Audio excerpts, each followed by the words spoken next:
हरे कृष्णा। आप सभी का ड्रॉपलेट्स ऑफ नेक्टर चैनल में स्वागत है। आज हम बहुत सुंदर एक अंबर मिश्र प्रभु के साथ में जुड़े हैं। अंबर मिश्र प्रभु, आपका स्वागत है हमारे चैनल पे। हरे कृष्णा प्रभु जी, बहुत बहुत धन्यवाद आपका। तो हम जैसे पिछला हमारा सीरीज चल रहा है एक अनुभव कृष्ण भक्त का, इस सीरीज में हम कई सारे भक्तों से मिल रहे हैं और उनके अनुभव को जानने का, समझने का प्रयास कर रहे हैं कि कैसे उनकी ज़िंदगी में भी वह दुर्घटना हुई या कुछ वो जो भी घटना हुई उसके ज़रिए, उसके बल पे कैसे वह आगे बढ़े और गुरु कृष्ण की कृपा मानते हुए उससे वह भक्ति से दूर नहीं हो गए और भक्ति के में और आगे बढ़ गए। तो हम पहले अंबर मिश्रा प्रभु का इंट्रोडक्शन पूछेंगे कि वो कैसे हैं, क्या नाम है उनका, क्या करते हैं जॉब में। तो अंबर मिश्रा प्रभु, आपका शॉर्ट में आप हमारे दर्शकों को आप इंट्रोडक्शन दीजिए आप अपना। जी प्रभु जी, हरे कृष्ण प्रभु जी। मेरा नाम अंबर मिश्रा है। मैं सतना जिला मध्य प्रदेश से हूँ और मैं अभी इस वक्त इनकम टैक्स और जीएसटी का काम करता हूँ। और मेरे परिवार में मेरे माता पिता और मेरे एक बड़े भाई हैं और वो सारे भक्त हैं और इस्कॉन से कनेक्टेड हूँ। इस्कॉन के भक्तों का संग मिल रहा है और यहाँ आने के बाद बहुत जीवन बदल गया है, बहुत जीवन में आनंद आ गया है। ऐसा कभी सोचा नहीं था कि भगवान की ऐसी कृपा होगी कि भक्तों का संग मिल करके जीवन में इतनी शांति, उतना आनंद आ जाएगा। तो मैं बड़ा कृतार्थ हूँ सभी भक्तों का और श्रील प्रभुपाद का, जिन्होंने अपनी कृपा मुझ पर बरसाई। भक्ति में आने मेरे को लगभग 10 वर्ष हो गए हैं और सर्वप्रथम तो हमारे घर में ऐसा होता था कि बचपन से ही हमारी माता पिता ने हमको ये संस्कार दिए थे, तो धार्मिक संस्कार थे और शायद यही रहा होगा कि पूर्व जन्मों के कुछ सत्कर्मों की वजह से मेरे अंदर एक सतोगुणी चेतना थी, जो चेतना मुझे आध्यात्मिक विषयों के प्रति हमेशा रुचि पैदा करती थी, उनके विषय में जानने में रुचि पैदा करती थी। जब मैं मंदिर जाता था तो मंदिर में शांति मिलती थी। मैं इधर उधर चूँकि भौतिक जीवन में भी था, बढ़ रहा था, बालक से किशोरावस्था, किशोरा से पौगंडावस्था, आगे बढ़ता गया तो भौतिक जगत के आकर्षण थे, उन आकर्षणों में भी गया, परंतु जो शांति मंदिर और भक्तों में और शास्त्रों में मिली वो शांति मुझे और कहीं नहीं मिली। तो बहुत सुंदर अंबर मिश्रा प्रभु अपने बारे में बता रहे हैं कि कैसे भक्तों के बीच में आके वो बाहर भी रह रहे थे, बाहर भी अपने जीवन में बहुत सुंदर कार्यों में लिप्त थे, पर भक्तों के बीच में आके 10 साल से परम शांति का वो अनुभव प्राप्त कर पा रहे हैं। पर आज एक बहुत ही सुंदर अनुभव वो हमारे साथ शेयर करेंगे। उनकी जो माँ है, माँ एक बार बीमार गिरी थी। राधा रासबिहारी की जुहू में जो इस्कॉन जुहू में जो राधा रासबिहारी जी हैं, तो उनकी कैसे कृपा हुई, कैसे प्रार्थना किए भगवान की, कैसे उन पे असीम कृपा हुई, तो उनके बारे में उनका ये अनुभव सुनते हैं। हरे कृष्णा। अंबर मिश्र प्रभु, आप अपने उस अनुभव के बारे में डिटेल में बताइए। हरे कृष्ण। हम लोग सामान्यतः ये सोचते हैं कि हम लोग कलयुग के जीव हैं, हम लोग तो पाप में लिप्त हैं, पाप कार्यों में व्यस्त रहते हैं, हमें क्या भगवान पसंद करेंगे, हमें क्या भगवान कृपा करेंगे। परंतु भगवान जैसा गीता में कहते हैं, सुहृदम सर्वभूतानां, मैं सभी जीवों का सुहृद हूँ, क्योंकि ममय वांशो जीव लोके जीव भूत सनातन, सारे जीव मेरे अंश हैं, मैं सबका सुहृद हूँ।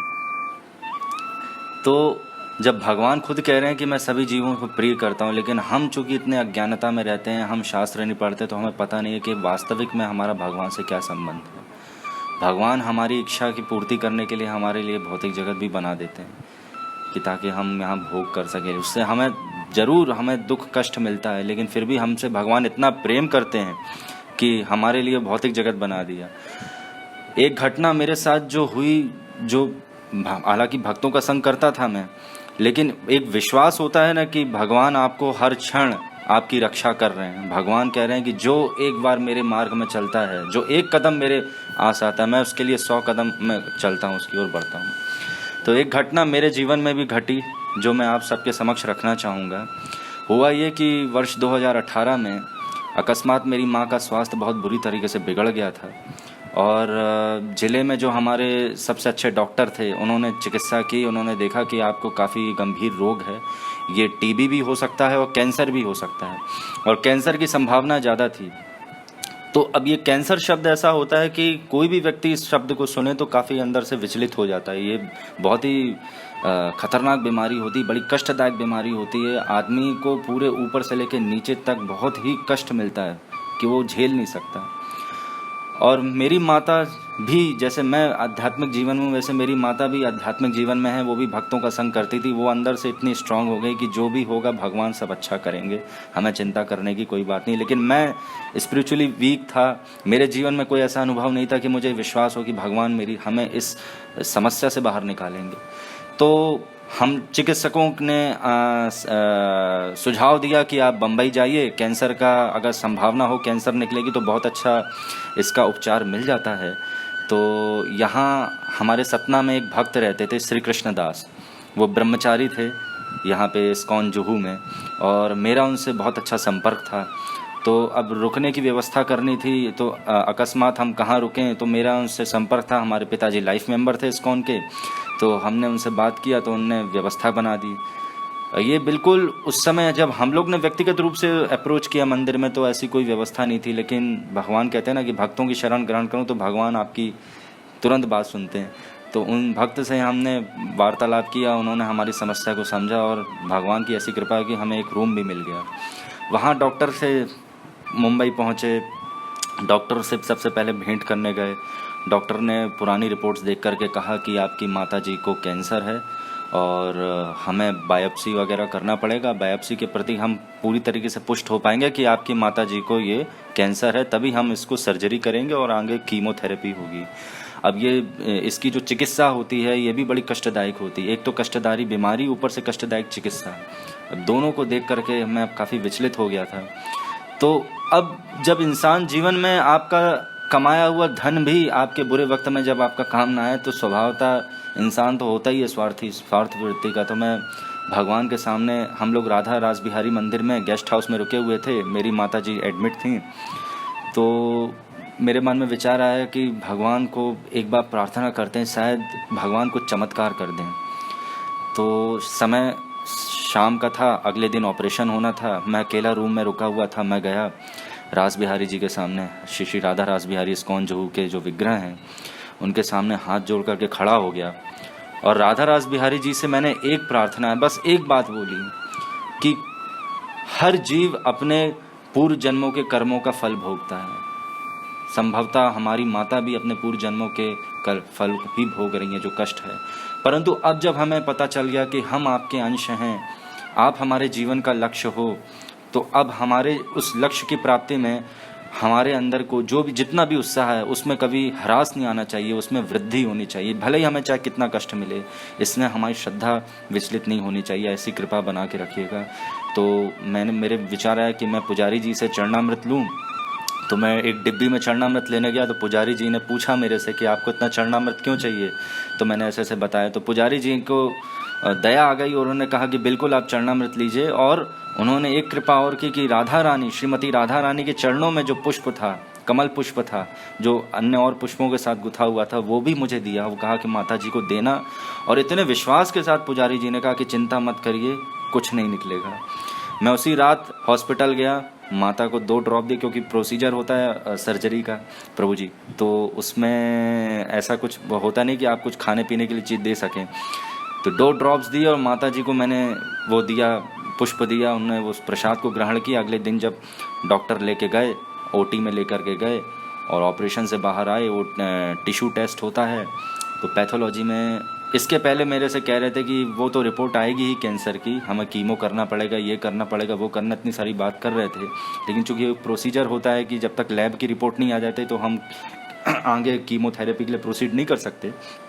इसके पहले वो कॉन्फिडेंस के साथ कह रहे थे। वे doctor Tata memorial cancer hospital में प्रभु जी पिछले 40 वर्षों से चिकित्सा में थे, और रिटायर होने के बाद वो अपना एक अलग हॉस्पिटल रन कर रहे थे। बड़े अनुभवी डॉक्टर हैं, उनका देश में टॉप 10 में नाम आता है।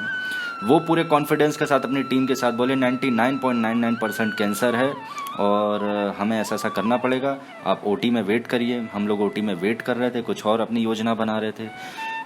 10 मिनट बीतने के बाद उनका फ़ोन कॉल आता है, वो पुनः हमें बुलाते हैं और एक फ़ोन में बात कर रहे होते हैं अपनी लैब में, और वो कहते हैं फ़ोन करने के बाद कि घबराने की बात नहीं, आपकी माताजी को टीबी हुआ है, कैंसर नहीं है।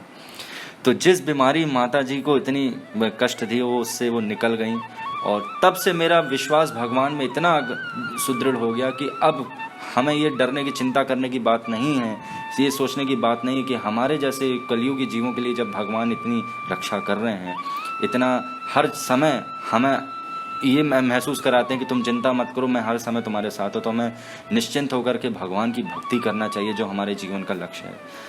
तो मुझे लगता है कि जो भी भक्तों का संग करेगा, जो भी मंदिर आएगा, वो भगवान की विशेष कृपा, विशेष आश्रय प्राप्त करेगा और संसार के सारे दुखों से मुक्ति पाएगा, अपने जीवन के लक्ष्य भगवत प्राप्ति के लिए अग्रसर होगा। तो मुझे लगता है प्रभु जी, ये मेरा जो अनुभव था मेरे जीवन का, इसने मेरे जीवन में काफ़ी बदलाव लाया और विश्वास मेरा भगवान और भगवान के भक्तों के प्रति बढ़ा दिया। तो मैं तो अंबर मिश्रा प्रभु का ये बहुत सुंदर अनुभव रहा है कि कैसे कैंसर जैसे बड़े रोग से भी उनकी माता बाहर आ गई और सिर्फ एक छोटी बीमारी निकली, वो भी कुछ ही दिनों में ठीक भी हो गई।